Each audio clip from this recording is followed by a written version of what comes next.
Durante 9 meses, mi propio padre apretó cinturones de acero en mi cuerpo embarazado, tratando de aplastar al niño que crecía dentro de mí. Va a desaparecer antes de nacer, decía mientras jalaba el cuero hasta que perdía el aire. Pero cuando mi hijo finalmente nació en aquella noche de tormenta, el coronel Ojo de Gato miró la cara del bebé y salió corriendo del rancho, gritando de pavor, y nunca más volvió. Buenas tardes, mis queridos. Buenas tardes para ustedes que están ahí, del otro lado de esta pantallita. Mi nombre es Elena Cardoso de los Santos, y hoy tengo 82 años de edad, mijitos. 82 años de mucho camino recorrido, de mucho dolor cargado, pero también de mucha victoria conquistada. Gracias a Dios, nací y me crié aquí en Toluca, Estado de México, en un rancho bien alejado de la ciudad, allá por los lados de la sierra. Y es aquí mismo, en esta ciudad fría y acogedora que vivo hasta hoy, cerquita de mis hijos y de mis nietecitos. Toluca siempre fue mi casa, mi pedacito de tierra, incluso en los tiempos más oscuros. A veces mis nietos vienen aquí a casa el fin de semana y se quedan sentaditos en el piso, jugando con los hilos de colores mientras yo trabajo. La más chiquita, Leticia, tiene 6 añitos y le encanta cuando yo hago esas florecitas de crochet para que ella las pegue en su cuadernito de la escuela. Estos momentos son mi alegría, mijitos. Ver a estos niños felices, libres, jugando sin miedo, eso no tiene precio. Vivo en una casita sencilla aquí en la colonia San Buenaventura, bien cerquita de la iglesia. Es una casa chiquita, 2 cuartos y una cocina, pero es mía, conquistada con mucho sudor y lágrimas. Desde la ventana de la sala veo la calle empedrada, veo a los vecinos pasando, veo la vida sucediendo del otro lado. Y eso para mí, después de todo, es libertad pura. Ahora, antes de continuar contando mi historia, quisiera hacerles un pedido especial. Si les está gustando este video, si se están identificando con lo que estoy contando, hagan clic en el botón de suscribirse al canal y dejen su like. ¿Está bien? Eso ayuda muchísimo a este trabajo de llevar esperanza a otras personas que tal vez estén necesitando oír que la vida puede cambiar, que podemos vencer. Y ustedes, mis queridas y mis queridos que me están viendo ahora, cuéntenme aquí en los comentarios de qué ciudadcita me están viendo y a qué horita del día encontraron este video. En la mañanita temprano, después de la comida, o ya en la tardecita, cuando el sol se está poniendo. Siempre leo cada comentario que ustedes dejan y me emociono tanto al saber de dónde son y cuando sacan un tiempecito del día para oír las historias de esta abuelita aquí. Cuéntenme, ¿sí? Vamos a crear esta cadena de cariño. Vamos a unirnos a través de estas palabras. Ahora, mis queridos, necesito contarles una historia que cargué por muchos años, guardada en el fondo del pecho. Es una historia dolorosa, una historia que pocos saben, pero que necesita ser contada. Porque si hay alguien ahí pasando por algo parecido, esa persona necesita saber que se puede sobrevivir, que se puede recomenzar, que se puede ser feliz de nuevo. Mi historia comienza allá en el rancho donde nací, en una época en que las cosas eran bien diferentes de lo que son hoy. Y en el centro de esa historia hay un hombre que debería haberme protegido, pero que se convirtió en mi peor pesadilla. Nací en 1943, en plena Segunda Guerra Mundial. Pero allá en el rancho apenas sabíamos de las cosas que pasaban en el mundo. El rancho San Antonio quedaba a unos 20 kilómetros de Toluca, subiendo a la sierra, en una región de oyameles enormes y neblina que bajaba todas las tardes. Era una propiedad grande de crianza de ganado y cultivo de maíz. Mi padre, el coronel Viriato Cardoso, era dueño de todo aquello. Él no era coronel del ejército, no, miren. Era coronel de esos antiguos, de patente comprada, de hombre con poder y dinero en la región. Todo mundo en Toluca conocía al coronel Ojo de Gato. Ese era su apodo, mis queridos. Ojo de Gato, porque mi padre había nacido con una cosa rara que llaman heterocromía. Un ojo de él era café oscuro, color de tierra mojada, y el otro era verde claro, color de hoja nueva. Decían que había sacado eso de su mamá, mi abuela generosa, que también tenía los ojos así y que había muerto cuando yo era bien chiquita. No llegué a conocerla bien, pero oí a las empleadas cuchichear que su muerte había sido extraña, demasiado repentina. Pero en aquella época yo era niña, no entendía esas conversas de adultos. La casa del rancho era grande, de madera gruesa, con un pasillo largo que crujía cuando pasábamos. Tenía una sala enorme con chimenea de piedra, donde mi padre recibía a los otros hacendados para jugar dominó y tomar tequila. La cocina estaba separada de la casa principal para no traer olor a humo para el resto de la casa. Y allá en el fondo quedaban los cuartos, 3 en total. El más grande era de mi padre y mi madre, el de en medio era mío y el más chico era de Benita, la empleada que vivía con nosotros. Mi madre se llamaba Laudelina Rosa Cardoso. Era una mujer chiquita, de manos delicadas y voz mansa. Había venido de una familia de comerciantes de Toluca y se había casado con mi padre cuando tenía apenas 16 años. Yo era hija única, no tuve hermanos. Mi madre había perdido 2 bebés antes de mí. Y después de que nací, los doctores dijeron que no podía tener más hijos. Creo que por eso mi padre siempre me trató diferente, ¿saben? Yo era la única heredera de él, la única que llevaría el apellido Cardoso hacia adelante. Cuando yo era bien chiquita, hasta como de 9, 10 años, la vida en el rancho era hasta buena, miren. Mi madre me cuidaba con todo el cariño del mundo. Ella me enseñaba a bordar, me enseñaba a hacer tortillas, me contaba historias de santas y ángeles mientras pelábamos papas en la cocina. Benita era como una segunda madre para mí. Ella tenía un hijo, Chucho, que tenía mi edad, y jugábamos juntos en el fondo de la casa. Nos subíamos a los oyameles, aunque mi madre lo prohibía, y nos quedábamos allá arriba viendo la neblina cubrir el valle. Recogíamos piñones caídos en el suelo y Benita los asaba para que comiéramos calientitos con sal. Mi padre en esa época era un hombre cerrado, serio, pero no era malo conmigo, no. Pasaba el día entero lidiando con el ganado, conversando con los peones, resolviendo las cosas del rancho. Cuando llegaba a casa de noche, cenaba callado y se iba a dormir. Los fines de semana, iba para la ciudad a jugar cartas con los amigos. Apenas me miraba. Yo era asunto de mi madre. Pero todo cambió, mijitos. Todo cambió cuando yo tenía 10 años de edad. Fue en el invierno de 1953, un invierno terrible, una helada que mataba los cultivos y un frío que cortaba la piel. Mi madre empezó a toser. Al principio era una tosecita seca que trataba de esconder con el pañuelo. Pero en 2 semanas la tos empeoró. Vino la fiebre, vino la sangre en la boca. Tuberculosis, dijeron. En aquel tiempo no había cura fácil, no, mis queridos. La gente se iba hasta desaparecer. Recuerdo el día que mi madre murió como si fuera hoy. Era una mañana de julio. El sol ni había salido bien todavía. Me desperté con el grito de Benita llamando a mi padre. Corrí para su cuarto y vi a mi madre en la cama, blanquita, los ojos cerrados, un hilito de sangre en la comisura de la boca. Benita me jaló para afuera, pero yo había visto. Había visto a mi madre muerta. El entierro fue un sábado lluvioso. La mitad de Toluca vino al rancho. Mi padre no lloró. Se quedó parado al lado del ataúd, con aquellos ojos de colores diferentes, mirando para ningún lugar, la boca cerrada en una línea dura. Yo lloré toda la tarde, agarrada de la falda de Benita. Después de que enterramos a mi madre en el panteón de la ciudad, mi padre cambió. Mis queridos, cambió de una manera que daba miedo.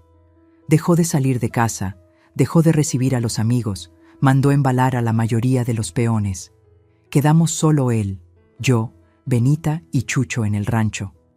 La casa se quedó silenciosa, pesada, como si tuviera un animal dormido en las esquinas. Y fue ahí que él empezó a mirarme diferente. Ya no era aquella mirada de padre que apenas reparaba en la hija. Era una mirada demorada, estudiada, que me dejaba con un frío en el estómago que no era del viento helado de Toluca.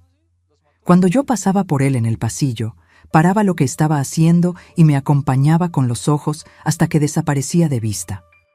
Cuando me sentaba para almorzar, se quedaba mirándome masticar en silencio, con aquel ojo verde y aquel ojo café pegados en mí.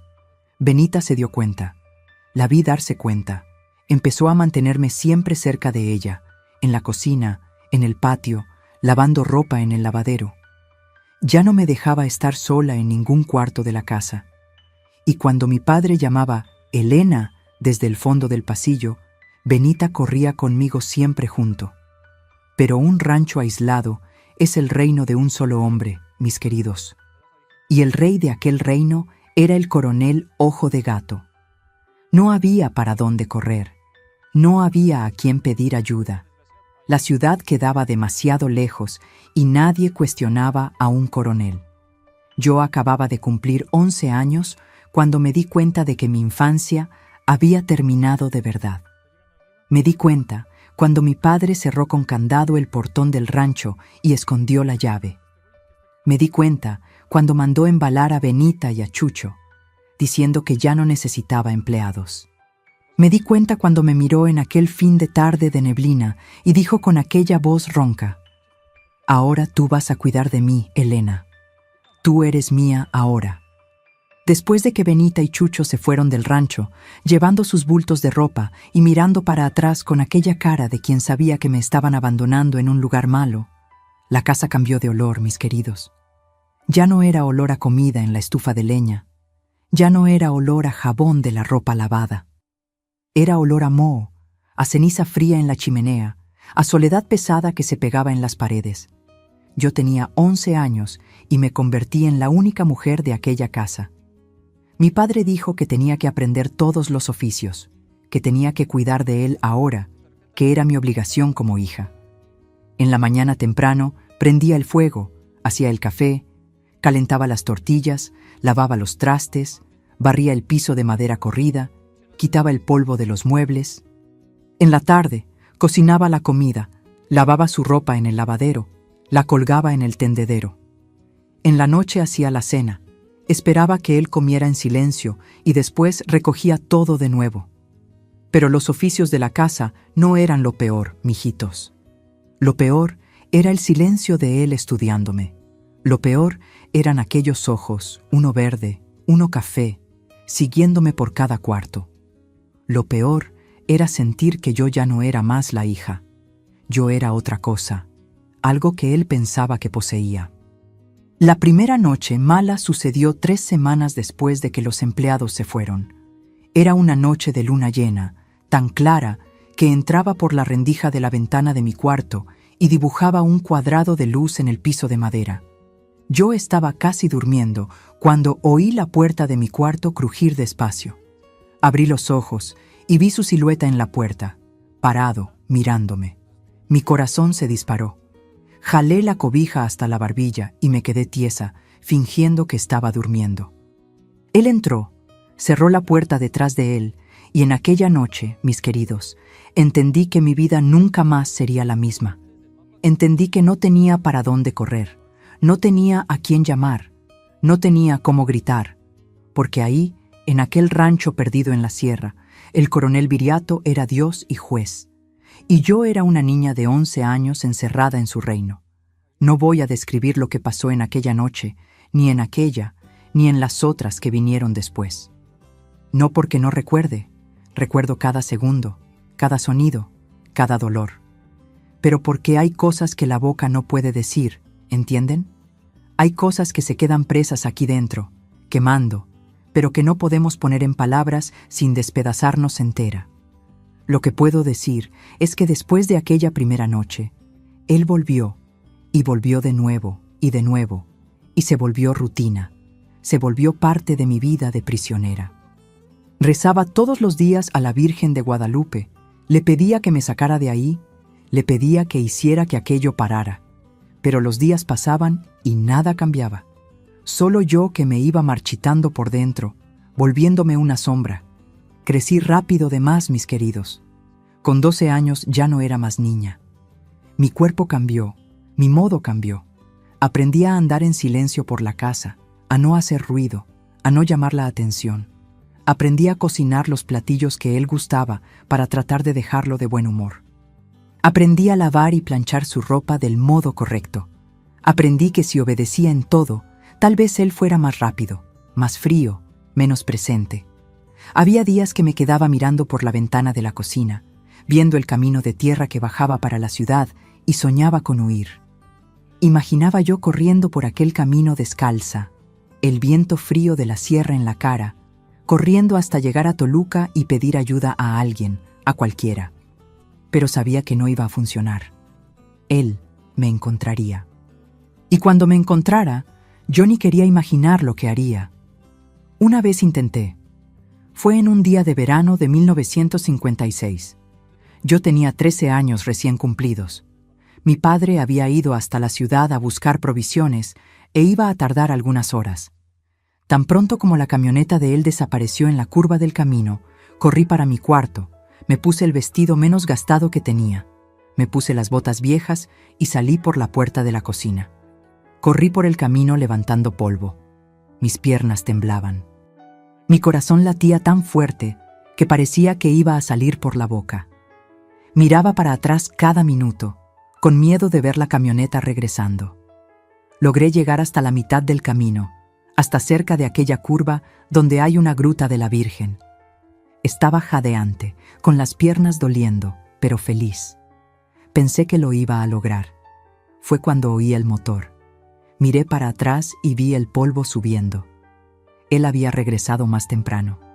Había olvidado algo o había desconfiado, no sé. Solo sé que la camioneta se detuvo a mi lado, la puerta se abrió y él bajó con una cara que nunca había visto. No era rabia, era peor. Era una frialdad, un desprecio, una certeza de que yo era su propiedad y que había tratado de huir.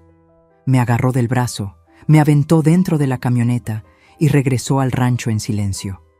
Cuando llegamos, me encerró en el cuartito del fondo, aquel que usábamos para guardar herramientas. Me quedé ahí 3 días, mis queridos. 3 días en la oscuridad con una lata de agua y un pedazo de pan duro. Aprendí la lección que él quería enseñarme. No había salida, no había huida, yo era de él. Después de eso, dejé de intentar. Dejé de soñar con el camino. Acepté que aquel rancho era mi prisión y que el coronel Ojo de Gato era mi carcelero y mi verdugo. Los años fueron pasando, 13, 14, 15 años. Vivía como un fantasma dentro de aquella casa. Hacía la comida, limpiaba, lavaba. Y de noche, cuando oía la puerta de mi cuarto crujir, solo cerraba los ojos y rezaba para que aquello acabara pronto. Había épocas que él viajaba para hacer negocios en otras ciudades. Se quedaba afuera una semana, a veces 2. Esos eran mis únicos momentos de paz, mis queridos. Respiraba profundo, andaba por la casa sin miedo, dormía toda la noche sin despertar sobresaltada, pero él siempre regresaba. Y cuando regresaba era peor, como si hubiera guardado toda la rabia y el deseo de aquellos días para vaciarlo en mí de una vez. Fue en una de esas ausencias de él, cuando yo tenía 17 años, que me di cuenta de que algo estaba diferente en mi cuerpo. Tenía náuseas en la mañana, mis senos dolían. Mi panza, que siempre fue plana, estaba empezando a hincharse un poquito. Me quedé una semana negando, pensando que era alguna enfermedad, alguna cosa que había comido. Pero cuando mi menstruación no vino por el 2º mes seguido, me eché a llorar ahí en medio de la cocina, abrazando la panza, porque sabía lo que aquello significaba. Estaba embarazada de mi propio padre, y no tenía para dónde ir, no tenía cómo esconder, no tenía cómo cambiar aquello. Cuando él regresara del viaje, iba a descubrir y yo no tenía idea de lo que iba a pasar conmigo. Mi padre regresó del viaje en una tarde de otoño. Oí el ruido de la camioneta subiendo el camino de tierra y mi cuerpo entero se heló. Estaba en la cocina pelando yuca para la comida y cuando miré para abajo, para mi vestido de algodón, se podía ver. La panza había crecido, no mucho, pero se podía ver. 3 meses de embarazo. Traté de jalar el delantal para el frente, traté de esconder, pero era inútil. Él entró por la puerta de la cocina, cargando un costal de provisiones, aventó el costal en la mesa, se quitó el sombrero y me miró. Aquellos ojos, uno verde, uno café, recorrieron mi cuerpo de arriba a abajo, despacio, hasta detenerse en mi panza. Vi el momento exacto en que entendió. Su cara se puso blanca, después roja, después morada de rabia. «¿Qué es eso?», preguntó, apuntando para mi vientre con el dedo tembloroso. Bajé la cabeza sin poder hablar. Las lágrimas ya estaban bajando. «¡Responde!», gritó y dio un puñetazo en la mesa que hizo que el cuchillo de pelar la yuca saltara. Yo estoy esperando un bebé, papá», logré susurrar. El silencio que vino después fue peor que cualquier grito. Se quedó mirándome, respirando pesado, y vi el miedo en sus ojos. No era miedo de mí, no era arrepentimiento por lo que había hecho. Era miedo de ser descubierto. Era miedo de perder su reputación, el respeto que el coronel Ojo de Gato tenía en Toluca. Si alguien descubría que su hija estaba embarazada, viviendo sola con él en el rancho, todo mundo iba a saber la verdad. Todo mundo iba a saber lo que él era. «Nadie puede saber de esto», dijo bajito, pero con una dureza en la voz que cortaba. «¿Me oíste? Nadie va a saber». «Pero papá, el bebé va a nacer, no puedo esconder». «Vas a esconder, sí», gritó, agarrándome del brazo y jalándome para cerca. «Eso que está creciendo ahí dentro no va a nacer. No va, yo voy a buscar la manera». Al día siguiente, regresó de la ciudad con una bolsa de cuero. Cuando la abrió frente a mí, sentí mi estómago revolver. Adentro había 3 cinturones anchos, hechos de cuero grueso y reforzados con varillas de acero. Corsés, pero no de aquellos delicados que las muchachas de ciudad usaban para afinar la cintura. Aquellos eran instrumentos de tortura, mis queridos. Eran pesados, rígidos, con hebillas de metal y cuerdas gruesas para apretar. «Vas a usar esto todos los días», dijo, aventando uno de los cinturones en mi regazo. «De mañana, de tarde, de noche. Vas a apretar hasta no aguantar más. Y ahí vas a apretar un poco más». «Papá, por el amor de Dios, esto va a lastimar al...». «Es para lastimar», me cortó. «Es para que eso que está ahí dentro desaparezca antes de nacer. Es para que se vaya. Y si tú no aprietas bien, yo aprieto por ti». Y apretó. Mis queridos, en aquella primera mañana me hizo quitarme el vestido, puso el cinturón de cuero y acero alrededor de mi panza y empezó a jalar las correas. Sentí el cuero morder mi piel, sentí las varillas de acero presionar mi panza, sentí a mi bebé siendo aplastado ahí dentro. Grité de dolor, traté de empujar sus manos, pero él era demasiado fuerte. «Aprieta más», decía, jalando las correas con fuerza. «Aprieta más. Lo que está ahí dentro va a desaparecer. Va a irse antes de nacer». Cuando terminó, apenas podía respirar. Cada vez que trataba de jalar aire, el cinturón apretaba más, las varillas de acero cavaban más profundo. Caí de rodillas en el piso, abrazando la panza, llorando, pidiendo perdón a mi hijo, que estaba siendo aplastado dentro de mí. Y aquello se volvió rutina.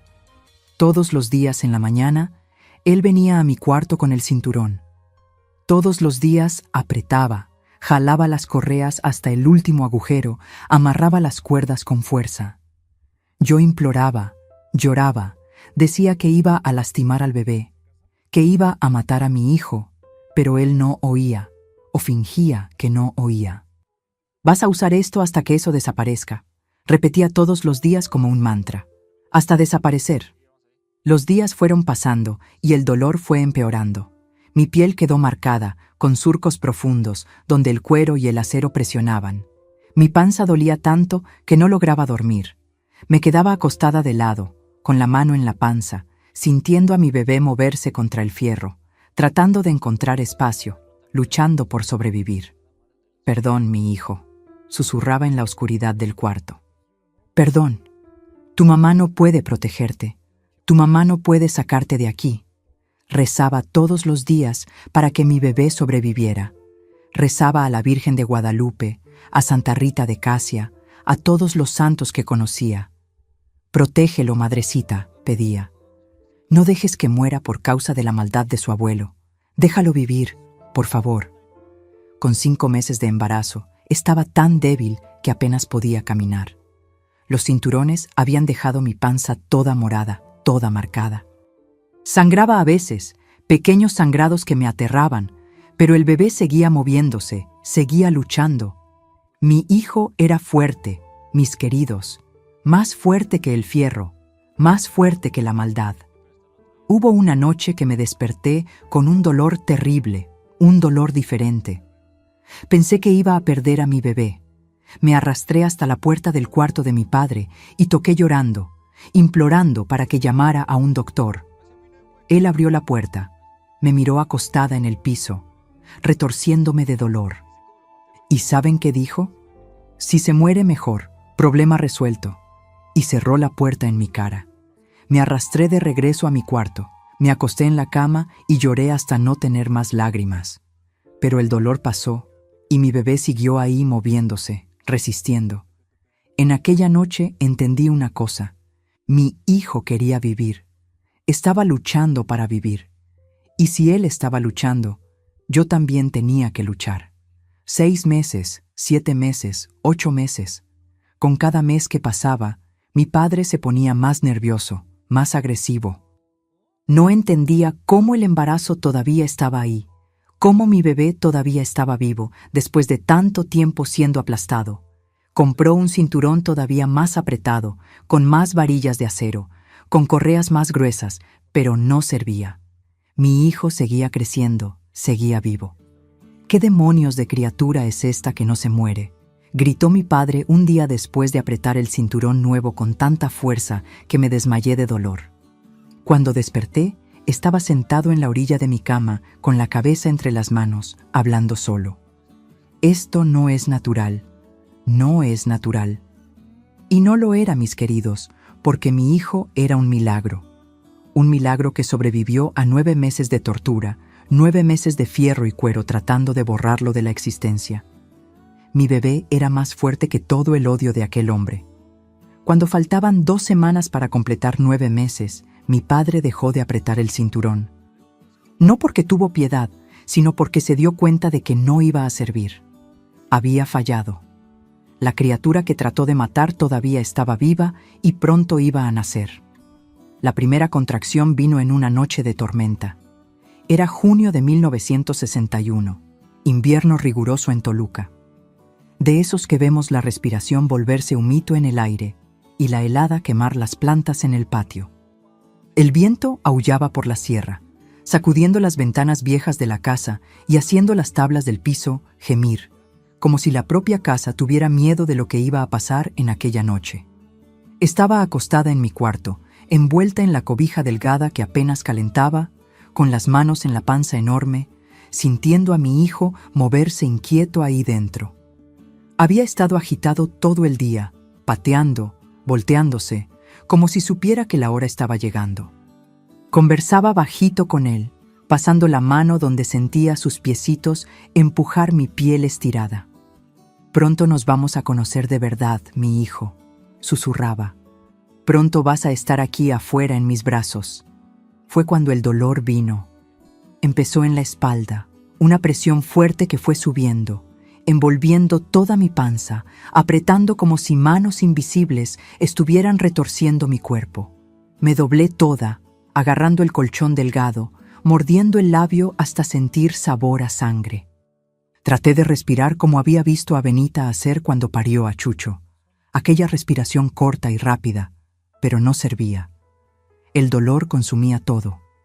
Cuando pasó, me quedé ahí temblando, sudando a pesar del frío, con el corazón latiendo tan fuerte que parecía que iba a salir del pecho. «Todavía no», pensé tratando de convencerme. «Todavía no es hora». Pero mi cuerpo sabía mejor que mi cabeza. 20 minutos después, vino otra contracción, más fuerte, más larga, que me arrancó un gemido, aunque traté de quedarme quieta. Y después otra y otra, cada vez más cercanas. Sabía lo que estaba pasando. Mi hijo estaba viniendo y no iba a esperar más. Me levanté de la cama como pude, agarrándome de la pared para no caer, arrastrando mi cuerpo pesado y dolorido hasta la puerta. Cada paso era una agonía. Cada movimiento hacía las marcas de los cinturones en mi panza arder como si estuvieran en llamas. Mis piernas temblaban tanto que pensé que iba a derrumbarme ahí mismo en el pasillo oscuro. Necesitaba llamar a mi padre. Por más que odiara a aquel hombre con cada fibra de mi ser, por más que le tuviera pavor, sabía que iba a necesitar ayuda. Ninguna mujer pare sola y sobrevive. Ninguna mujer logra cortar el cordón, limpiar al bebé, detener la sangre sin nadie. Aunque sabiendo quién era él, aunque sabiendo lo que me había hecho, en aquel momento no tenía opción. Toqué en la puerta de su cuarto con la mano temblorosa. «Papá», llamé con la voz débil al principio. Toqué de nuevo, más fuerte. «Papá, el bebé está viniendo. Ayúdame, por favor». Lo oí moverse del otro lado, el rechinar de la cama de resortes viejos, refunfuños de quien fue despertado en medio de la noche. La puerta se abrió despacio y él apareció en camisón blanco, el cabello grisáceo despeinado, con aquellos ojos, uno verde, uno café, todavía hinchados de sueño. Pero cuando vio mi estado, el camisón empapado de sudor pegado al cuerpo, la panza enorme apuntando para el frente, la cara contorsionada de dolor, sus ojos se abrieron grande. No de preocupación con la hija, no de compasión. Era pánico puro. Pánico de que aquello que había tratado de destruir por meses estaba finalmente viniendo al mundo. ¿Ya?, preguntó, la voz ronca, casi acusadora, como si yo tuviera culpa de estar en labor de parto. ¿Ya están haciendo esa cosa? Solo logré asentir con la cabeza antes de que otra contracción me atacara. Esta vez fue tan fuerte que mis piernas flaquearon. Caí de rodillas ahí en el pasillo, abrazando la panza, y el grito salió sin poder aguantar. Un grito de dolor, de desesperación, de miedo. Él me agarró del brazo con fuerza, me levantó sin delicadeza y me arrastró de regreso a mi cuarto. Me aventó en la cama como si fuera un costal de papas. «Quédate ahí y no hagas escándalo», ordenó con la voz fría como el viento ahí afuera. «No quiero oír gritos toda la noche». Y salió. Oí sus pasos pesados bajando para la cocina, después para el sótano. Lo oí mover cosas, arrastrar objetos de metal, refunfuñar solo. Me quedé ahí sola en la oscuridad, abrazada conmigo misma, sintiendo las contracciones venir una tras otra, cada vez más fuertes, cada vez más cercanas. Cuando regresó, traía una cubeta de fierro oxidada, de esas que usamos para dar comida a los puercos, y unos trapos viejos y sucios, de esos que usamos para limpiar el piso o secar las herramientas. Puso la cubeta en el piso, bien al lado de la cama, donde yo podía ver, y aventó los trapos encima del colchón. Y fue solo eso. No preguntó si tenía dolor, no ofreció agua, no dijo que iba a buscar un doctor en la ciudad o a doña Josefa, la partera que vivía cerca de la iglesia. Nada. Solo jaló la silla vieja de la esquina y se sentó ahí recargado en la pared, cruzando los brazos, observándome con aquella expresión vacía. Entendí de inmediato lo que aquella cubeta significaba. Estaba esperando que todo aquel esfuerzo monstruoso de 9 meses apretando cinturones de fierro hubiera dado resultado. Esperando que naciera algo muerto, deformado, que pudiera aventar en aquella cubeta y llevar al monte o al río. Esperando liberarse de la evidencia que podía destruir su nombre, la reputación del poderoso coronel Ojo de Gato. Las horas fueron pasando y el dolor fue haciéndose insoportable. Perdí completamente la noción del tiempo. Podía ser medianoche, podían ser las 3, 4 de la mañana. Solo sabía que mi cuerpo estaba siendo desgarrado de dentro para afuera, que cada contracción era peor que la anterior, que estaba perdiendo sangre, que quería morir ahí mismo solo para dejar de sentir aquello.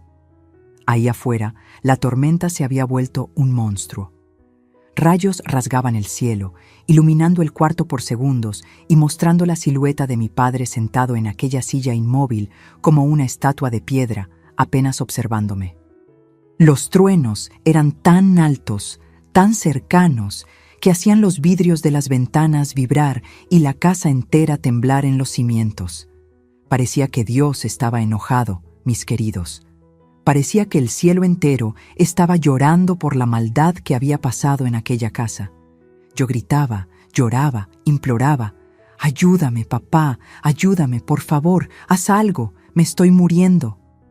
Pero él no respondía, no se movía, solo se quedaba ahí viéndome sufrir con aquella frialdad que era peor que cualquier odio. Hubo un momento por ahí que sentí que no iba a poder. Sentí mi cuerpo desistiendo, mis fuerzas acabándose, la vida escurriéndose para afuera de mí junto con la sangre. Mi visión empezó a oscurecerse en las orillas. Mi respiración se quedó débil, entrecortada.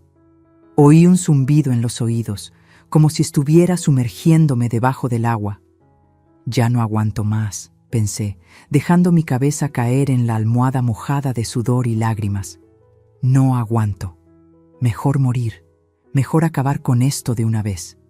Perdóname, mi hijo. Tu mamá no es lo suficientemente fuerte. Tu mamá va a fallar contigo». Pero fue exactamente en ese momento, cuando estaba en mi límite, cuando tenía certeza de que iba a morir en aquella cama, que sentí algo, una presencia, un calor suave que entró en el cuarto helado, un olor a lavanda y pan casero que conocía desde pequeña. Por un segundo, solo un segundo, pero tan real como mi propio cuerpo, vi a mi madre. Estaba sentada en la orilla de la cama, bien a mi lado, con aquel vestido azul que usaba los domingos, con el cabello amarrado en un chongo, con aquella sonrisa dulce y tranquila que solo ella tenía. Pasó la mano en mi frente sudada, un cariño tan gentil, tan amoroso, que me hizo llorar todavía más. «Fuerza, mi Elena», oí su voz clara como cristal. «Tu hijo te necesita. Él está luchando ahí dentro hace 9 meses. Tú también necesitas luchar. Solo un poquito más. Solo un poquito más, mi hija».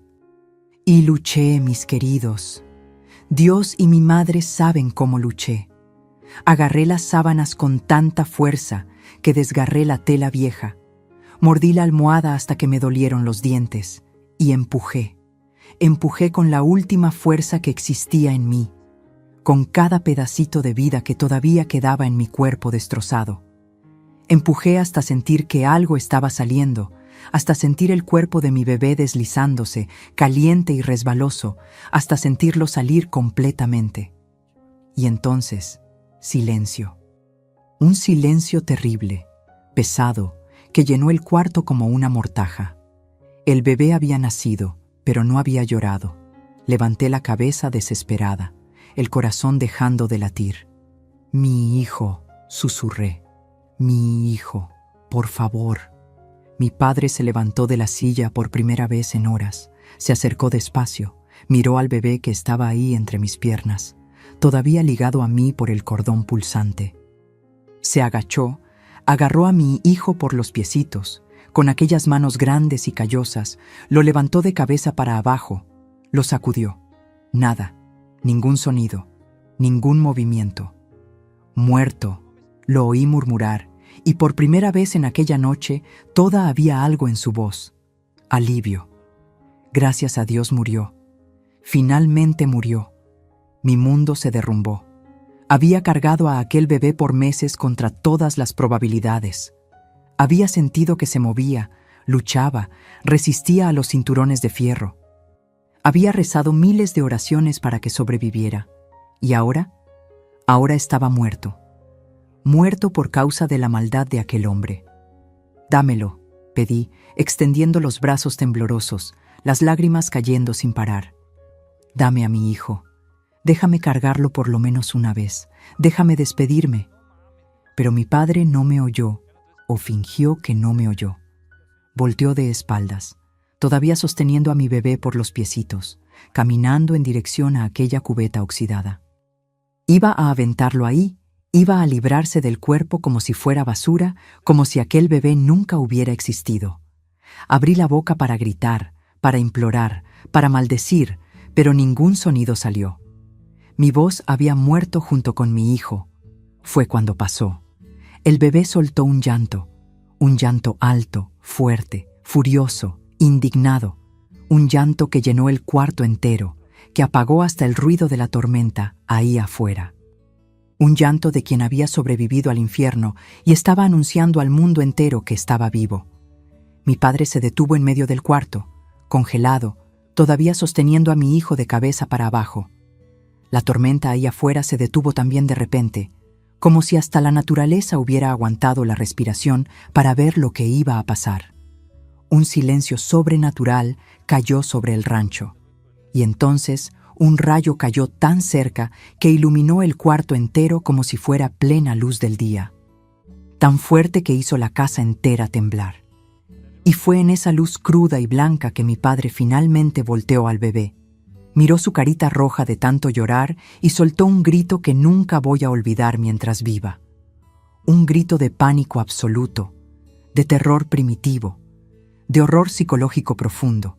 Un grito de hombre que había visto algo que su mente no podía procesar. Algo imposible, algo sobrenatural. Aventó a mi hijo en mi regazo, como si hubiera agarrado una brasa viva. Tropezó para atrás, golpeó con la espalda en la pared con tanta fuerza que un cuadro de santo cayó al piso y se hizo pedazos.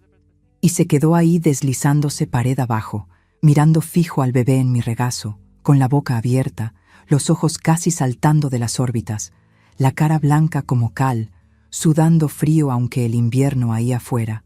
«No», susurró, la voz quebrada, irreconocible. «No puede ser, no es posible». Ella volvió. Miré a mi hijo tratando de entender qué había dejado a aquel hombre tan aterrado. Lo agarré en mis brazos con cuidado, limpié su cara con la punta de la sábana. Y fue cuando vi. Mi hijo estaba ahí en mi regazo, llorando con fuerza, los pulmoncitos funcionando perfectamente después de 9 meses siendo aplastados contra el fierro. El sonido de aquel llanto era la cosa más bonita que había oído en mi vida. Era vida, era resistencia. Era victoria sobre la muerte que había tratado de llevárselo antes incluso de nacer. Lo agarré con las 2 manos temblorosas, todavía débiles de la pérdida de sangre, y lo traje más cerca de mi cara. Necesitaba ver bien a mi hijo, necesitaba conocer su carita, memorizar cada detalle, cada marca, porque durante meses había conversado con él, rezado por él, pero nunca lo había visto de verdad. Agarré la punta de la sábana, aquella que estaba manchada de mi sangre y de su sangre, y limpié su carita delicada con cuidado. Limpié la frentecita chiquita, la naricita achatada de recién nacido, las mejillas todavía enrojecidas del esfuerzo de nacer. Y cuando limpié los ojitos, cuando él abrió los párpados hinchados y me miró por primera vez, mi corazón se detuvo. Los ojos de mi bebé.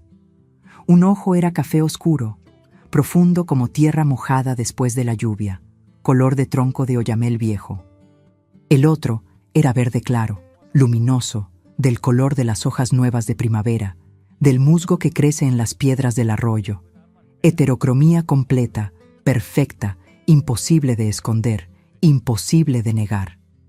Exactamente como los ojos de mi padre, exactamente como los ojos de la abuela generosa, aquella que nunca había conocido bien, aquella que había muerto cuando yo era bebé, aquella sobre quien las empleadas cuchicheaban cuando pensaban que yo no estaba oyendo. Mi hijo había nacido con la marca genética que solo una persona en miles carga, y esa marca era la firma de la familia Cardoso. Era la prueba viva, indiscutible, gritante de quién era el padre de aquel bebé. Cualquier persona en Toluca que viera aquellos ojos iba a saber inmediatamente. El coronel Ojo de Gato tenía un hijo y ese hijo había nacido de su propia hija. Pero no fue eso lo que hizo a mi padre gritar de aquel modo. No fue solo el pánico de ser descubierto, de perder la reputación, de volverse la vergüenza de la región. Era otra cosa, algo mucho más profundo, algo que movía la culpa enterrada hace décadas en el fondo podrido de su alma. Miré para la esquina del cuarto, donde mi padre estaba encogido contra la pared. El hombre grande, fuerte, que siempre había mandado en todo y en todos, estaba ahí reducido a una criatura temblando, sudando frío, con los ojos abiertos de terror puro. Miraba fijo a mi hijo, como si estuviera viendo algo más allá del bebé, como si estuviera viendo fantasmas, como si estuviera viendo el pasado materializado en la carne. Los labios de él se movían sin parar, susurrando palabras que apenas lograba oír por encima del llanto del bebé. Acerqué mi oído, tratando de entender mientras arrullaba a mi hijo contra el pecho desnudo, sintiendo su calorcito contra mi piel helada. «Perdón, mamá», susurraba, la voz quebrada, infantil, irreconocible. Ya no era más la voz dura del coronel, era la voz de un niño asustado. «Perdón, no quería, ¿entiendes? ¿No entiendes, mamá? Necesitaba la tierra, necesitaba el rancho. Los acreedores iban a tomar todo. No tenía opción. Perdón, mamá. No vuelvas. Por favor, no vuelvas. No me lleves al infierno, te lo imploro». Y fue ahí, en aquel cuarto, todavía iluminado por los últimos rayos de la tormenta que se alejaba en aquel amanecer grisáceo de junio, que entendí todo. La abuela generosa no había muerto de causas naturales. No había sido enfermedad, no había sido accidente, no había sido la voluntad de Dios. Había sido mi padre. Él había matado a su propia madre. Las conversas cuchicheadas de las empleadas hicieron sentido de repente. La muerte repentina, el entierro rápido, sin velorio apropiado, el cambio en el comportamiento de mi padre después de aquello, cuando asumió el control total del rancho, la ausencia de otros parientes cuestionando la herencia. Todo había sido planeado, todo había sido ejecutado fríamente. No sé si usó veneno, si la empujó de algún lugar, si la sofocó durante el sueño, pero lo había hecho. Había quitado la vida de la mujer que lo había generado para quedarse con la herencia del rancho San Antonio, con las tierras, con el ganado, con el poder. Y durante más de 20 años vivió con ese secreto, con esa podredumbre en el alma, escondido detrás de la reputación de coronel respetado, de hombre de bien, de pilar de la comunidad de Toluca. Hasta aquella noche, hasta el momento en que miró en los ojos del bebé que trató de asesinar por meses y vio a su madre mirando de regreso para él a través de las generaciones. Vio la justicia divina tomando forma. Vio el fantasma que pensaba que había enterrado volviendo para cobrar la cuenta. «Ella volvió», repetía mi padre ahora más alto, la voz ganando un tono de histeria creciente. «Volvió para buscarme, volvió para castigarme. Los ojos, Dios del cielo, los mismos ojos, los ojos de ella. ¿Cómo puede estar aquí? Dios me libre, Dios me libre. Santa María, Madre de Dios». Empezó a rezar, pero las oraciones salían todas equivocadas, mezcladas con llanto y con confesiones delirantes. «Dios te salve, María, llena eres de gracia, sí la maté, pero fue sin querer. El Señor es contigo, no fue a propósito. Fue a propósito, sí. Bendita tú eres entre todas las mujeres. Perdón, mamá, perdón». Se levantó tambaleándose, las piernas temblando tanto que casi cayó. Todavía miraba fijo al bebé en mi regazo, pero ahora con un odio mezclado con el miedo. Como si mi hijo fuera al mismo tiempo su víctima y su verdugo. Como si aquel bebé inocente cargara dentro de sí toda la culpa y todo el castigo que merecía. «Tú no eres un bebé», dijo, apuntando a mi hijo con el dedo tembloroso. «Tú eres ella, es mi madre. Volvió en el cuerpo de esta criatura para atormentarme, pero no voy a dejar, no voy».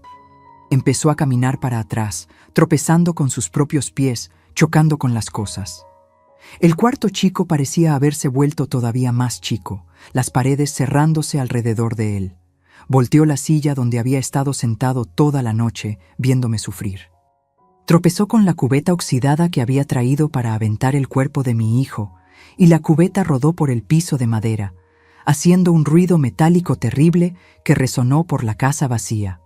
«No fui yo», gritó de repente, tan alto que hizo al bebé llorar más fuerte. «No fui yo quien te mató. Mamá, estás mintiendo. Estás queriendo echarme culpa de algo que no hice». Pero entonces, como si su propia voz lo hubiera traicionado, la verdad salió sin filtro. Tú caíste de la escalera. Yo solo empujé un poquito, solo un poquito. Eras vieja, estabas enferma de todos modos, ibas a morir de cualquier manera. Yo solo aceleré. Por el rancho, por la familia, por los Cardoso. Fue por la familia.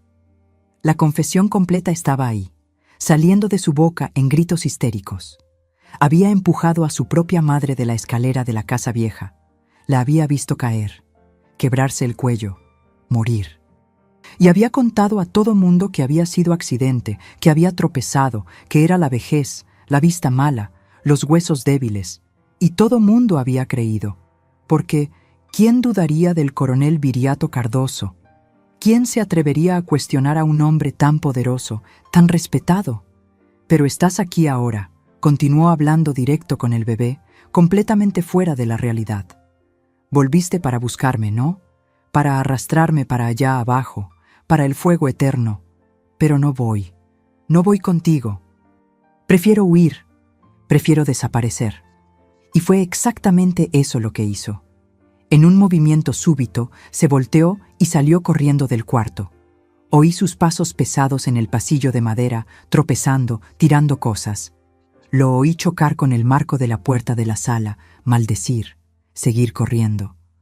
Oí la puerta del frente abrirse con violencia, golpeando en la pared con tanta fuerza que el vidrio de la ventana al lado se hizo pedazos. Me levanté de la cama como pude, todavía sosteniendo a mi hijo, todavía sangrando, y fui hasta la ventana del cuarto. Vi a mi padre atravesar el patio corriendo, descalzo, en camisón blanco, los brazos balanceándose descontrolados. La tormenta había vuelto ahí afuera, una lluvia fina, pero constante, que ya lo estaba empapando. «¡Perdóname, mamá!», lo oí gritar en medio de la noche, la voz quebrándose. «¡Perdóname! No sabía que ibas a volver». Corrió en dirección al portón, pasó por él y bajó corriendo por el camino de tierra que llevaba a la ciudad. Aunque de lejos, aunque en la oscuridad, lograba ver su figura blanca alejándose, tropezando, cayendo, levantándose de nuevo, continuando la huida. Y logré oír los gritos cada vez más distantes, hasta que se volvieron apenas ecos en la noche fría. Y después, silencio. El coronel Ojo de Gato había huido. Había abandonado su propio rancho, su propia casa, toda su vida, todo lo que había construido encima de un asesinato. Había huido del bebé que pensaba que era la maldición de su madre, volviendo para vengarse. Había huido de la culpa que finalmente había tomado forma física y había mirado de regreso para él con aquellos ojos imposibles. Me quedé parada en la ventana por mucho tiempo, apenas sosteniendo a mi hijo, oyendo su respiración calmarse, sintiendo su cuerpito caliente contra el mío. La lluvia seguía cayendo ahí afuera, lavando la tierra, lavando el mundo, lavando todos los pecados de aquel rancho maldito. Por primera vez en 7 años, desde que mi madre había muerto y aquel hombre se había vuelto mi verdugo, estaba sola, sin ser vigilada, sin ser controlada, sin tener que temer la puerta del cuarto abriéndose en medio de la noche. Libre. Regresé a la cama temblorosa, las piernas débiles, pero con una sensación extraña en el pecho. No era felicidad todavía, era alivio. Era como si un peso inmenso hubiera sido quitado de encima de mí, como si finalmente lograra respirar profundo después de años aguantando la respiración. El cordón umbilical todavía nos ligaba, yo y mi hijo. Miré para aquella cuerda gruesa de vida que todavía pulsaba, bombeando los últimos restos de sangre. Necesitaba cortar, necesitaba separarlo de mí. ¿Pero cómo? No tenía doctor, no tenía partera, no tenía a nadie para enseñarme. Miré alrededor del cuarto buscando algo. Vi el cuchillo viejo de mango de madera que mi padre había dejado en la mesita de noche. Aquel cuchillo que probablemente iba a usar para cortar el cordón del bebé muerto antes de aventar el cuerpo al río.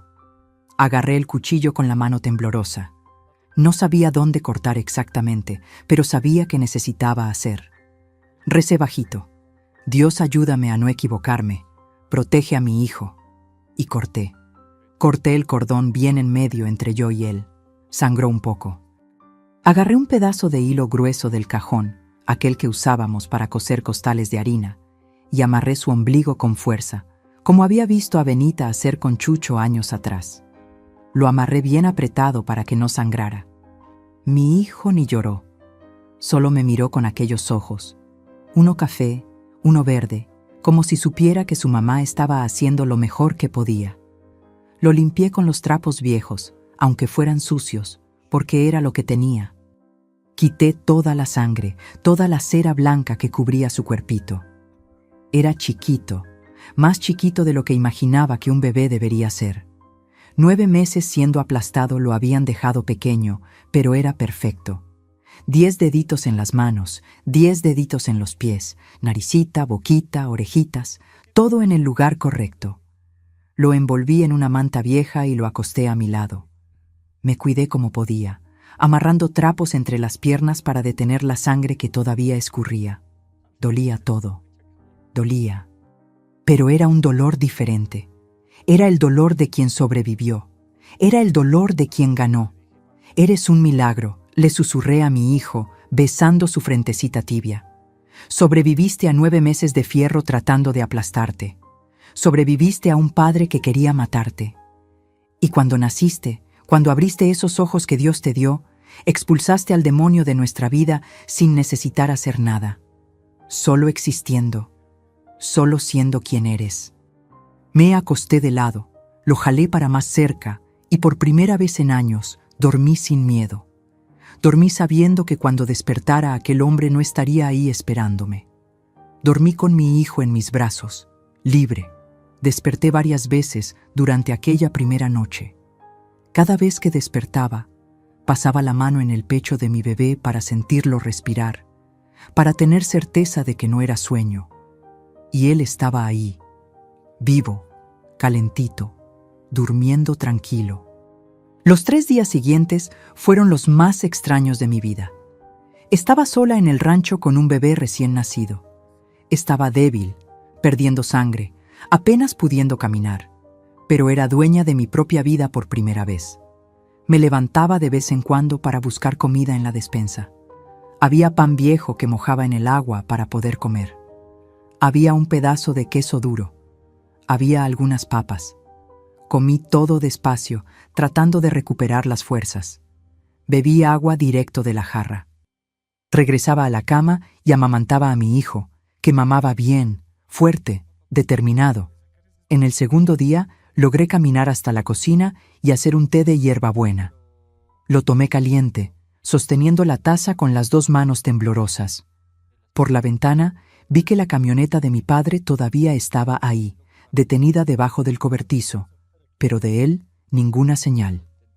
En el tercer día estaba en la sala, sentada en la mecedora vieja, arrullando a mi hijo, cuando oí un ruido de motor subiendo el camino. Mi corazón se disparó. El pánico volvió de una vez. Volvió, pensé. Volvió y va a terminar lo que empezó.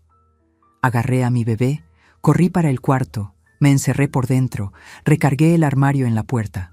Me quedé ahí temblando, esperando oír sus pasos, su voz, su furia. Pero la voz que llamó del otro lado no era de él. Doña Elena, ¿es Benita? ¿Está ahí mi hija? Benita. Quité el armario de enfrente de la puerta con dificultad.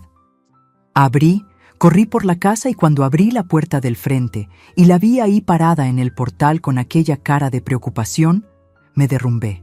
Me derrumbé en sus brazos y lloré. Lloré todo lo que había guardado durante 3 días. Lloré de alivio, de agotamiento, de dolor, de libertad. Y ella me sostuvo, me abrazó fuerte y lloró junto conmigo. «Ay, mi niña», dijo, arrullándome como si fuera niña. «Ay, mi Elena querida, ¿qué te hicieron?». Entró en la casa, me ayudó a sentarme, agarró a mi bebé en el regazo y lo miró. Cuando vio los ojos, uno café, uno verde, entendió todo. No necesité hablar. Ella sabía. «Jesucristo», susurró, santiguando al bebé. «Jesucristo, ten misericordia». Fue ella quien me contó lo que había pasado con mi padre. En la madrugada de aquella noche de tormenta, alrededor de las 4 de la mañana, algunas personas que vivían cerca del zócalo principal de Toluca habían oído gritos. Cuando miraron para afuera, vieron a un hombre descalzo, en camisón blanco, empapado de lluvia, andando en círculos en el zócalo, gritando solo. Era el coronel Ojo de Gato, pero ya no parecía el coronel. Parecía un loco completo. Gritaba cosas sin sentido sobre fantasmas, sobre su madre, sobre ojos que habían vuelto para buscarlo, sobre haber empujado a alguien de la escalera. Los hombres de la ciudad trataron de calmarlo, pero se quedaba debatiéndose, diciendo que no iba al infierno, que no iba a dejar que el fantasma se lo llevara. Llamaron al doctor. El doctor dijo que era brote psicótico grave, locura completa, irreversible. Al día siguiente, lo llevaron al hospital de alienados en Ciudad de México y ahí se quedó. Dijeron que no para de gritar. Benita me contó en voz baja, día y noche, sin parar. Ella volvió, está aquí, me está mirando. Ni reconoce más a nadie, no come bien, no duerme, solo grita. Mi padre había enloquecido completamente. La culpa que cargó por más de 20 años había finalmente explotado. Ver aquellos ojos en el bebé, los mismos ojos de la madre que asesinó, había quebrado su mente de un modo que no tenía arreglo. ¿Y tú, mi hija?, preguntó Benita, pasando la mano en mi cara. ¿Cómo estás? ¿Quién te cuidó? ¿Quién ayudó en el parto? Nadie, dije, la voz fallando. Me quedé sola. Él iba a aventar al bebé en la cubeta. Pensaba que iba a nacer muerto, pero cuando nació vivo, cuando vio los ojos, huyó gritando. Benita negó con la cabeza, los ojos llenos de lágrimas. Dios lo castigó, dijo.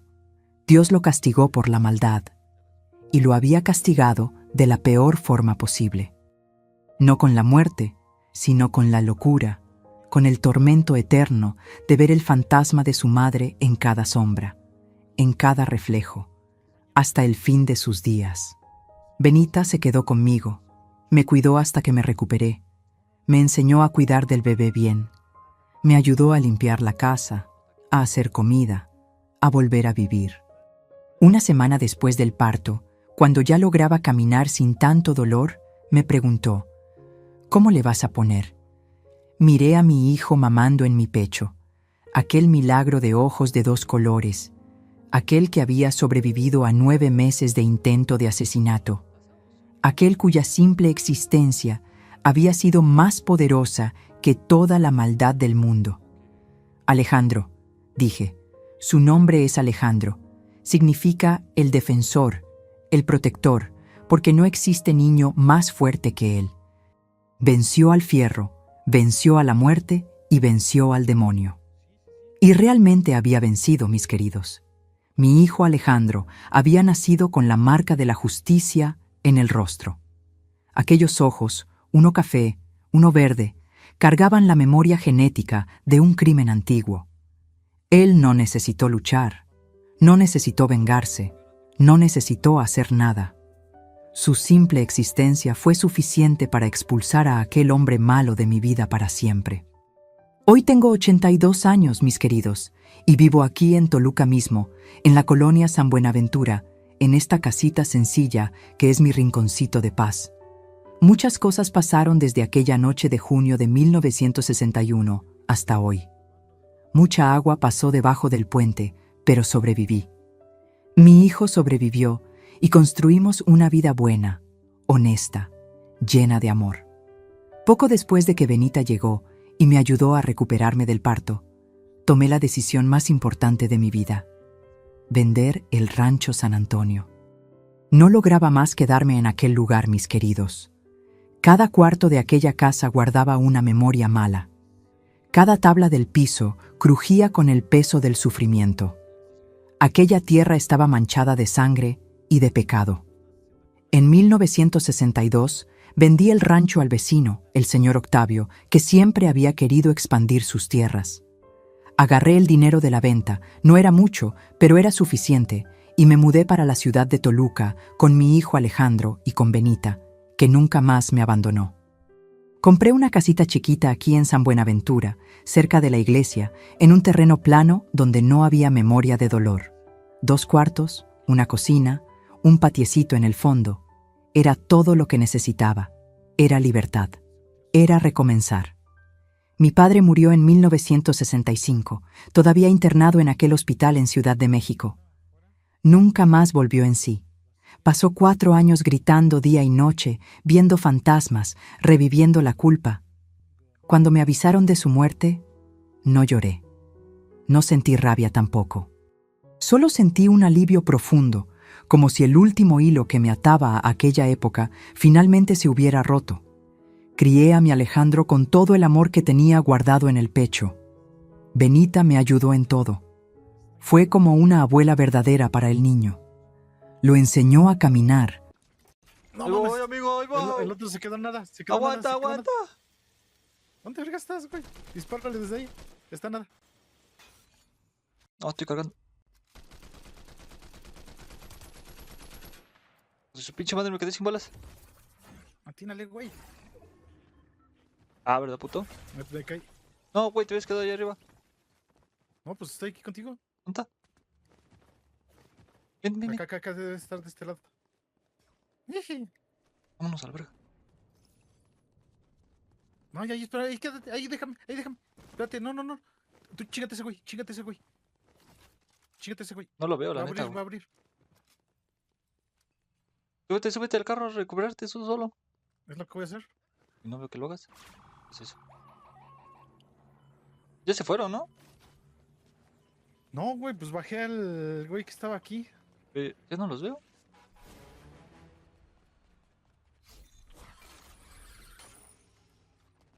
¿Ya no están? Deja curarme. Acá había un botiquín. Sí, Acá hay uno, aquí hay uno.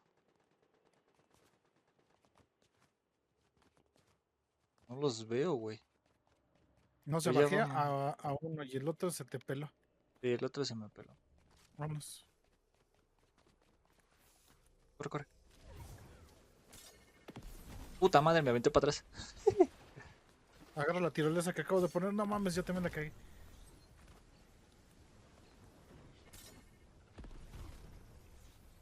Puta zona, ¿qué pedo? Está corriendo muy rápido. Es lo que estoy viendo, entonces ni por qué. Ya entré.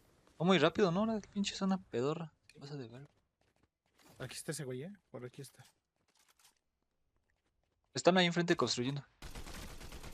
¡Ay, güey! Me bajó. Está aquí arriba de la casa. ¡No mames! Tienes al otro del otro lado. Me sacó, creo. ¿Neta? No, aquí estoy. Verga, no Está arriba traigo de la vida. casa. Sí, no traigo vida. Vete.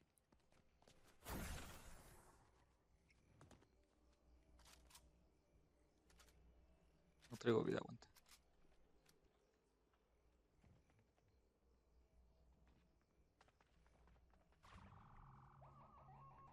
¿Te estás curando tú? Sí. Ahí viene para acá. Puta madre, construyó. Cúrate, cúrate.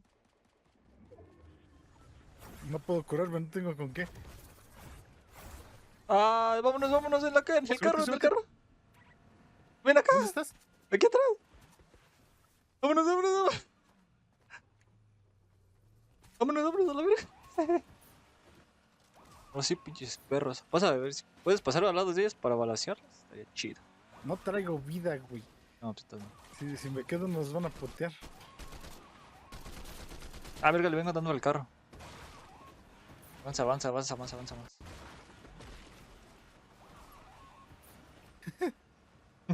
Vámonos a la verga.